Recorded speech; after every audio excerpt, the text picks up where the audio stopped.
Hey everyone and welcome. My name is Matt. I am the clinical director for the Midwest Concussion Clinic. Thanks for joining us today to talk about recognizing concussion symptoms. Brief overview of what we're going to talk about today, go through and just recognize some of the more common symptoms, some of the more uncommon symptoms, and when to kind of expect them to show up. If you're just joining us for the first time on Facebook Live, their chat function, if you have any questions that come up, they'll pop up live on my page. Right off the bat, I can answer them, get to them as we're going. If you have any questions afterwards that come up after the fact, or you're listening through and something that you kind of comes up over the next couple of days, feel free to reach out to me on any of our social media platforms. Here on Facebook, we're also on Instagram and Twitter at MW Concussion. Feel free to reach out via email at mwconcussion@gmail.com also. So before we get into it, just want to do a quick overview of what we are. Our clinic is a research-based, up-to-date, state-of-the-art rehab clinic, evaluation diagnostics for concussions, concussion management, and any vestibular dysfunction. So we're focusing on treating concussions the way they should be treated. The sit and wait approach doesn't exist anymore. It's not as accurate. The sit and wait approach to recovery delays recovery. So we're trying to get out there and show you guys what to expect with concussion symptoms, when you might expect to see concussion symptoms come up, and what to do if they do come up. So join me here for a short half-hour presentation, okay? So first of all, the three objectives that we're going to do today. Number one, again, I want you to identify some of the common and uncommon symptoms associated with concussions. Most people know some of the more common ones, but some of the new uncommon ones that kind of show up and when they show up may really surprise you. So I want to go through and talk to you about what to expect and when to expect. Number two, presentation and timeline of concussion symptoms. Everybody is a little bit different in when symptoms arise. Most people that have experienced concussion symptoms know when they show up. Some people, concussion symptoms come down the road and we don't really attribute to the injury itself or the event itself to those symptoms. So I want to talk to you about a potential timeline that could happen. And third, I want you to understand the importance of early intervention in recovery. So when we talk about early intervention, we talk about getting active, right? Our active therapies, our cognitive therapy, our manual therapy, our visual and vestibular functionally integration therapies, things to take some of the symptoms that you're experiencing, correct some of the impairments that we have, and move forward in our recovery in a safe and quick manner. The idea is we want everybody to get better as quickly as possible, but at the same time, return to play when they're completely healed and it's safe to do so. The number one takeaway from today is I want you to realize that concussions are really complex and they present with a wide variety of symptoms. Every concussion is going to be different. Everybody is unique. Everybody's brain injury is unique. When we talk about concussions, everybody's going to experience things a little bit differently. You can't compare your concussion to somebody else's concussion because we run into the problem with doing that we're downplaying somebody's injury. We don't want to do that. Every concussion is serious. Every concussion needs to be evaluated and treated like a unique injury itself. Even if you've had a unique injury or a concussion in the past, this concussion will be completely different, potentially different symptoms, different intensities, and different durations of recovery compared to your initial one. So each concussion is unique, and the complex symptoms can present in a wide variety of ways. So when we talk about concussions, you may hear the buzzword a lot come football season. You may hear the word concussion thrown around, especially with the NFL, the NCAA, high school football. But I'm here to talk to you. There are a bunch of different ways that concussions come, and sports-related concussions aren't the only cause of concussions out there. The first thing that I want you to know is that the CDC tells us there's about 300,000 concussions reported in the United States per year. Think about that number, 300,000 a year, not 300,000 since we started talking and documenting concussions. That's 300,000 concussions per year that are diagnosed by a trained healthcare professional, whether it be an MD, a nurse practitioner, a physician's assistant, an athletic training service, anybody out there trained in diagnosing concussions. You can start to look at 300,000 a year in the United States alone. Now, the more staggering number that comes with that is recent research tells us that we expect up to 51% of concussions are actually going unreported. The reason they're going unreported, most of the time, it's because people don't know what they're experiencing. They don't know kind of what's going on. They don't get why the symptoms are showing up. So if you think about that, that number jumps to 453,000 concussions a year in the United States alone. That's a lot. That's a large, large, large number. That's why we talk about the importance of identifying concussion symptoms, especially with the new school year, the new sports season's coming up. But in general, we want to educate you and let you know what's going on and what to expect with concussion symptoms. The leading causes of concussions. Sport-related concussions are the ones that get all the media attention. They're the ones that get the high-profile athletes being diagnosed. Everybody's heard, that follows sports, has heard the so-and-so athlete got put into the concussion protocol. So-and-so athlete completed the concussion protocol. Sports-related concussions get all the media because that's what drives our sports. But I'm here to tell you, it's actually the third leading cause of concussions out there. Number one, hands down, far and away, is falls through all age groups. Kids, it's the number one. Geriatric patients, older adults, it's the number one, hands down, not even close.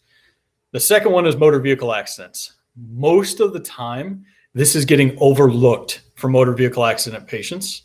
You're going to the emergency room for neck injury, for a broken arm, a fractured leg. The emergency department's job is to make sure that you're alive. Okay, we need to make sure, Ron, that all your injuries sustained aren't going to keep you from living. So they go through and they diagnose everything. They rule out major injuries. And then at the end of your documentation, you'll get something that says, hey, if you're experiencing concussion symptoms, you may want to follow up with your primary care provider. That's where we come into play. We're here to take kind of the pressure off the emergency departments, the pressure off your primary care providers, because we're trained specifically in identifying and treating concussions. Unfortunately, the fourth cause, and this is probably higher in number than we actually know right now, is domestic violence. Domestic violence is a growing field. Unfortunately, we're getting more and more research into it because more and more people are presenting with problems for domestic violence. It's a really, really tough subject to get research into, and we think it's the fourth leading cause of concussions out there, and there's not that much research going on to it. Before we go over some of the common symptoms associated with concussions, I want to bring a friend along and have her tell you the story about what she was experiencing. Evie is a former patient of ours. She went through and she was nice enough to sit down and talk to us about what she kind of expected. And I want you to hear from somebody who's been through it, what she expected with her injury. Any symptom that you think of when you have concussion, I had all of it. So it was just super bad headaches, very nauseous, vomiting, sensitivity to light and noise, and just very out of it. I don't think people understand most of what a concussion is. It's one of those things that is invisible. You can't see it, so people don't get it. They just think kind of it's like a headache, I would say. Like a lot of people just believe that it's a head injury and that it should go away. Definitely when it's a more severe concussion, people don't understand that all concussions are different, and it's not just like, oh, my friend had a concussion that lasted a week and you should be better in a week. Like it's very different and depends on the person. I think people don't get that, and they don't get the mental side of it that's just as hard to deal with as the physical symptoms. It's definitely like I said, a different concussion than it was before, more severe, but I would not have recovered as quickly if I wasn't here. And just having that support has definitely completely changed the mental side of it, just from being like validated and this is what's wrong and this is how we're gonna fix it, and just having that plan has definitely made a world of a difference for me. Thankfully, when Evie sat down and talked about it, she brought up one really good point. Validation is something that a lot of patients unfortunately don't get before they're really evaluated by a trained concussion clinic, whether it's us or somebody else. Our job is to point out the symptoms. Our job is to go through and talk about what's causing the symptoms and how we're going to fix them. A lot of times when we sit down with patients, we hear, well, I feel like I'm going crazy because this is happening, or I feel like I can't explain how I feel. I just feel off. I just feel weird. And a lot of that is they do feel weird. They do feel off, and it's hard to explain why they feel the way they do. And there are times where, unfortunately, they've been told that, well, the symptoms will go away. You're exaggerating them. You're just tired. You're being lazy. And we're here to tell you that the symptoms that most people experience, we sit down and talk about, we walk through, we explain why they happen the way they do. And unfortunately, we give validation to the complaint. So now let's just go over a couple of the common symptoms that we see. Most people that have had a head injury, been around sports, listened to the media, these concussion symptoms won't come as a shock to you when we go over them, but we'll kind of talk about why some of these concussion symptoms show up. So the first one is a headache, right? One of the biggest complaints of all concussion patients, some of the research tells us about 90% of concussion patients will present with a headache. That makes sense. Concussion symptoms, concussions disrupt the electrical signals inside the brain. When that happens, one of the brain's protection mechanisms for itself is to give you a headache, to get you to slow down or to get you to stop doing what you're doing that's causing some of the problems. I'm here to tell you, maybe a shock to some, not every headache is a concussion. One of the big areas that we have to deal with is determining, are these headaches caused by concussion symptoms, or are these headaches caused by a myriad of other things? Dehydration, lack of sleep. Do we have somebody who needs glasses? They got elbowed in the nose? Do we have a nasal fracture? Do we have a broken tooth that we didn't evaluate or didn't realize? Do we have, any number of things in our sports related concussions that we start to look at as what are causing some of these headaches? Now we step away from the sports side of things and we look at cardiac problems, heart rate related, blood pressure, postural changes. We look at medications. We look at dietary habits. A lot of things cause headaches in the world. Not every headache is going to be a concussion. On the flip side of that, not every concussion is necessarily going to have a headache. So it's something you got to keep in mind. Dizziness. Dizziness is another big one that we see with a lot of patients. And a lot of times it's not just dizziness, it's lightheadedness. Patients will actually tell them or relay to us that they feel like they're floating.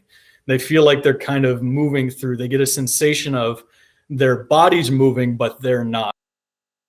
They feel off balance. Dizziness is another one of those really complex things that we have to weed out. Is the dizziness coming from concussion-related symptoms?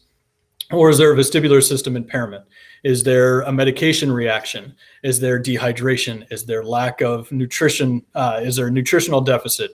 Is somebody iron insufficient? Is there something we need to look at? And that's where our tests and our battery of tests go through to kind of rule out some of those changes.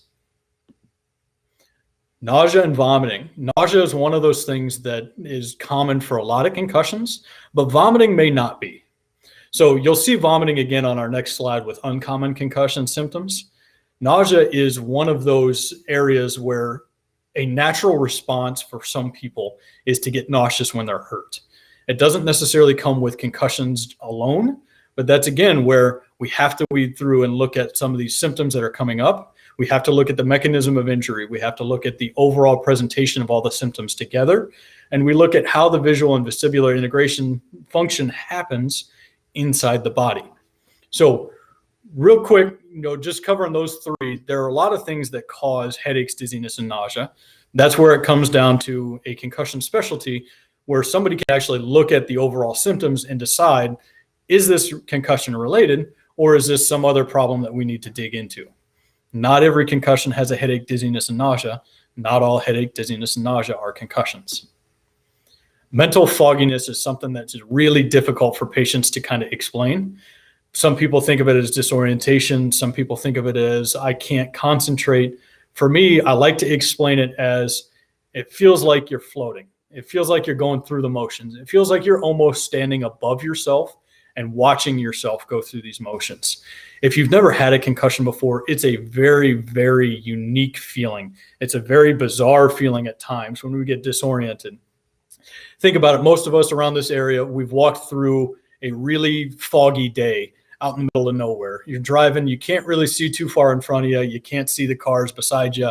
You can't see the house next door. And you kind of walk around and you feel how ominous that feels, how weird that feels, how different that feels. It can feel that way for concussion patients also. Trouble concentrating is a big one for our students when they return back to school or people that are trying to return to work. With concussion symptoms, a lot of times there are injuries to that frontal lobe that's part of the brain that controls our memory and our executive function. So when we're going through post-injury, we may be able to carry on conversations for a certain amount of time, or we may be able to be at school for a certain amount of time before our system becomes overloaded and we have trouble concentrating. That's, again, one of the brain's protection mechanisms for itself post-injury, is we start to see our fogginess and trouble concentrating set in. Visual changes. You heard Evie talk about it. She had trouble with blurred vision. We had trouble with double vision. She also had trouble with our next one, light and noise sensitivity. Those are two very common symptoms that are associated with concussions. A lot of times, the more you're in a situation where your symptoms increase, the more you're in a situation that makes you dizzy or nauseous or gives you headaches, you'll see light sensitivity, noise sensitivity, and vision changes start to creep up with you as well. Those are some of the basic common symptoms that we see for a majority of our patients. Now let's take a look at some of the uncommon symptoms that may not really register for us. Loss of consciousness. Contrary to popular belief, you do not have to lose consciousness to sustain a concussion. Losing consciousness during a concussion is actually very, very, very rare in terms of our overall presentation of concussion symptoms. Any loss of consciousness needs to be evaluated in an emergency room situation because of the potential for more significant injuries that may happen. So anytime you're in an event, or you know somebody, or you have somebody who loses consciousness, take them to the emergency room to be evaluated for more potential serious injuries than a concussion. Now, they will have a concussion on top of some of those more serious injuries if they're there. If our testing shows up negative and everything looks fine, it's not that they don't have a concussion. It's that we've ruled out more significant brain injury. Now we evaluate and treat for the concussion symptoms. Sleep disruption. A lot of athletes, a lot of our American way of life, a lot of people struggle with sleep patterns. There's a lot of research being done in sleep right now. NASA puts up a lot of money to try to figure out what's the best way to sleep, what's the best environment, what duration do we need. Concussions damage what we call the reticular activating system, or that sleep-wake cycle that we have in our body. Our chemical or hormone imbalance changes, and we struggle with that sleep-wake cycle. We teach a lot of our patients a bunch of different relaxation techniques, a bunch of different what we call sleep hygiene techniques to get a consistent sleep schedule to help fight some of the problems with sleep disruption. As an athlete, it's hard when we sit there and say, well, I don't sleep very much anyway. When we see concussion patients, we may see both ends of the spectrum when it talks about sleep disruption. We may not be able to sleep at all, or we may feel like we want to sleep all the time. We're looking for outside of the normal for athletes when we talk about trying to recognize concussion symptoms in our kids, our family members, our loved ones, our friends. We look for significant changes in patterns that are inconsistent. So one day they may sleep all the time. The next day they may say, man, I didn't sleep at all. I feel like I tried to lay down and all I wanted to do was sleep and I couldn't sleep at all. Emotional regulation. This is a hard one for patients to see in themselves. This is one of the really easy ones for parents, for family, for friends to see. Part of the chemical imbalance that happens post-concussion is we have trouble regulating our hormones. We have spikes in mood changes.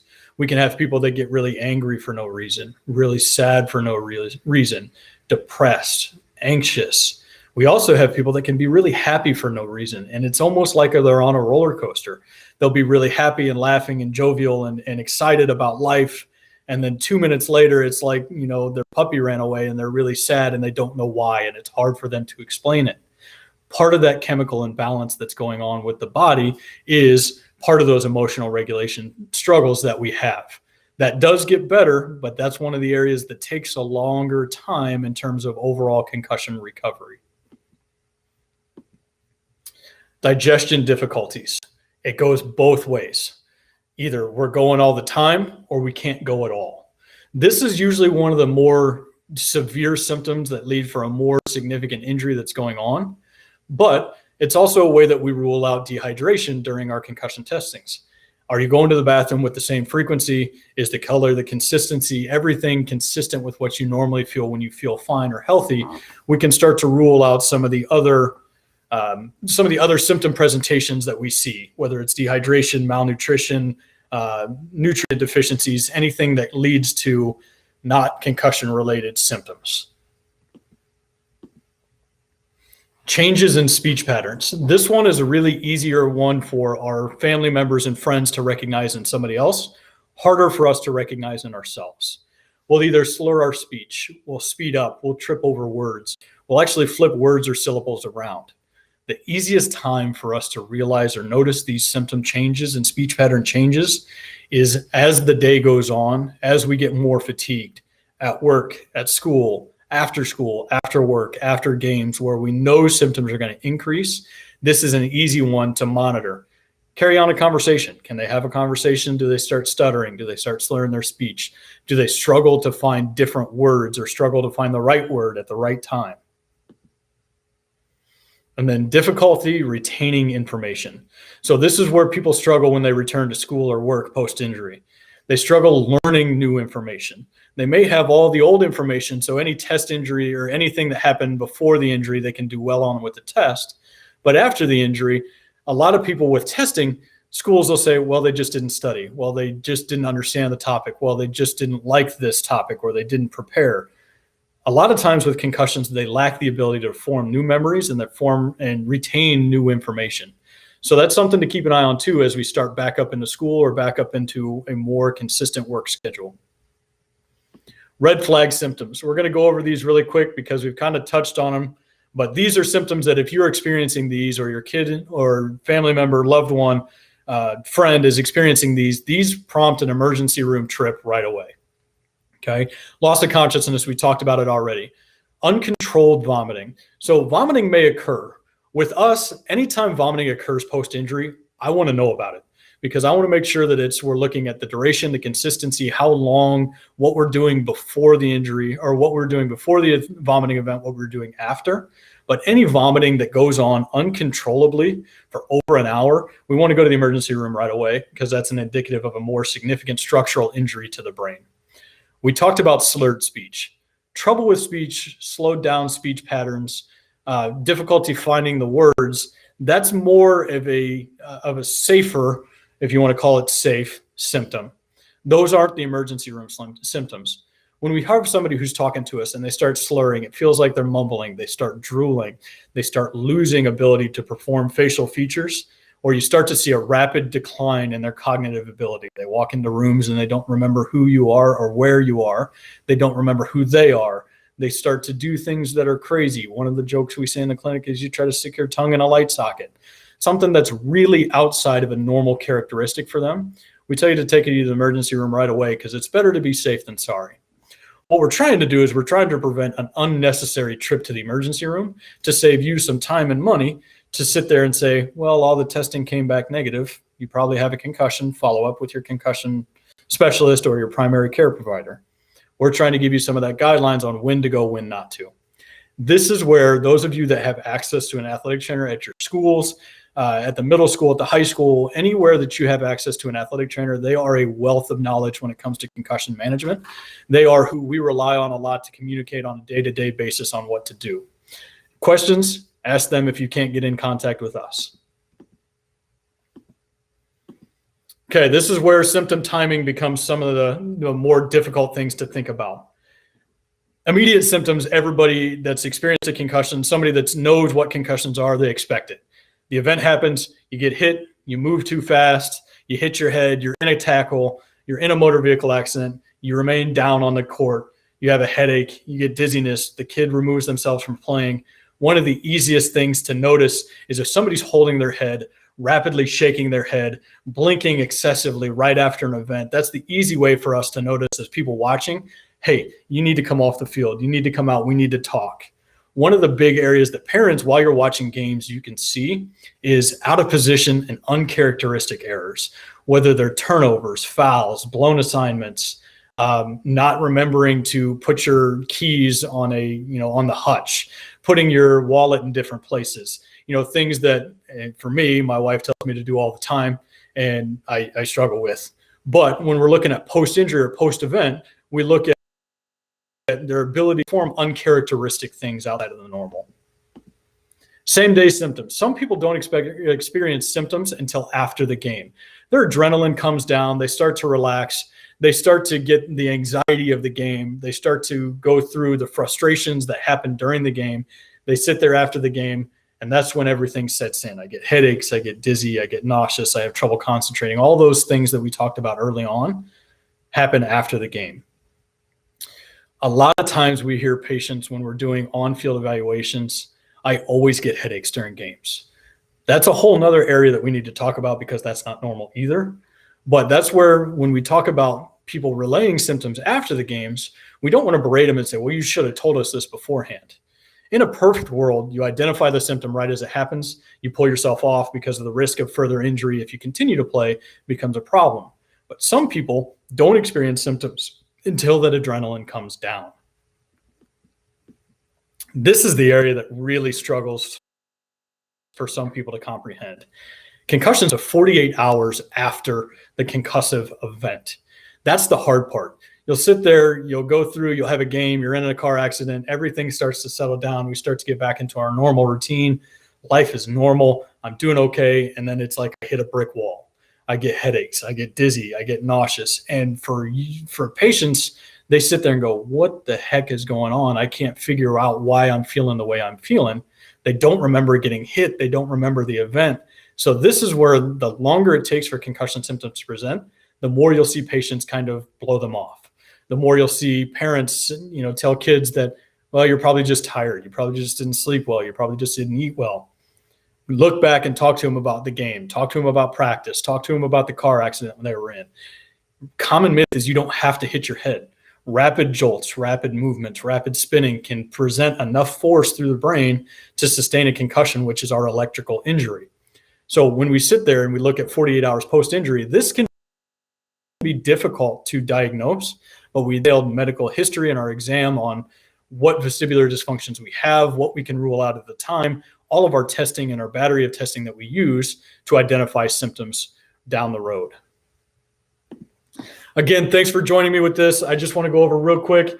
The most important aspect of this entire presentation is you understand that concussions are complex. They present with a wide variety of symptoms, and the timing of those symptoms is unique for everybody.